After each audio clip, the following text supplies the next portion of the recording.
Hello दोस्तों, नमस्कार। मैं हूं अनिल चौहान। आप है मेरे चैनल अनिल सिरमौर पर।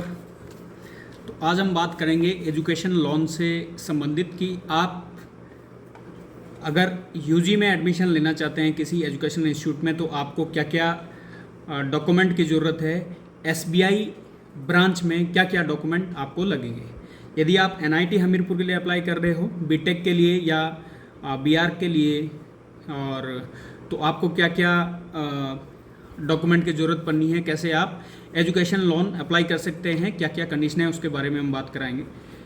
तो सबसे पहले आप चैनल को सब्सक्राइब करो, लाइक करो, शेयर करो, और उसके बाद अभी चलते हैं कि आप कैसे अप्लाई करेंगे। देखिए, सबसे पहले आपको जो सीट अलॉटमेंट का एनआईटी हमीरपुर से जो लेटर मिला है वो आपको एसबीआई के लिए चाहिए, सीट अलॉटमेंट का। दूसरा, आपकी जो है 10th और 12th की मार्कशीट की ज़रूरत पड़ेगी, 10th और 12th। और यदि आपकी फैमिली इनकम 4.5 लाख से कम है तो आपको एक पोर्टल है जन समर्थ आपको गूगल पे मिल जाएगा। जन समर्थ पोर्टल है, आपको उससे अप्लाई करना पड़ेगा, उसके माध्यम से अप्लाई करना है। उसमें डॉक्यूमेंट आपको सबमिट करनी है जो मैं बोल रहा हूँ। उसके बाद NIT Hamirpur, SBI NIT Hamirpur आप सेलेक्ट करेंगे तो यहाँ पे वो सीधा पहुँच जाएगा। उसके बाद ये यहाँ से कर लेते हैं।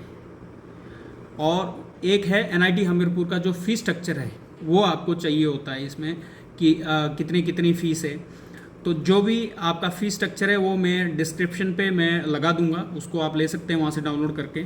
उसके बाद है स्टूडेंट का और पेरेंट्स का पैन कार्ड और आधार कार्ड। जिस स्टूडेंट के पास पैन कार्ड नहीं है वो पैन कार्ड के लिए अप्लाई करो, और आधार कार्ड भी अपना जो अपडेट होना चाहिए उसमें डेट ऑफ बर्थ होनी चाहिए प्रॉपर, ये ध्यान रहे। लेटेस्ट होना चाहिए डेट ऑफ बर्थ, उसमें होनी चाहिए आपके आधार कार्ड में। और अब जो है सबसे बड़ी बात है, ये तो था कि आपको एसबीआई एनआईटी हमीरपुर से लोन यदि लेना है यूजी क्लासेस के लिए, तो आपको मैंने बता दिया कौन कौन से डॉक्यूमेंट लगने हैं। इसके बाद है, बहुत सारे बच्चों की क्वेरीज होती है कि क्या एजुकेशन लोन से हम अपनी फ़ीस दे सकते हैं।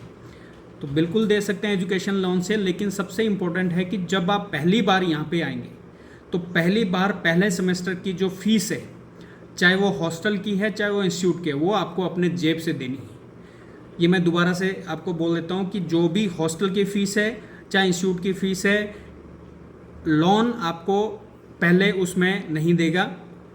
पहली जो फ़ीस है आपको देनी है। उसके बाद जब आप फ़ीस दे देते हैं तो उसकी रिसीप्ट और सारी चीज़ें आपको बैंक में देनी है। बैंक आपको रिफ़ंड करेगा जो आपको पैसा लगा होता है, ये है।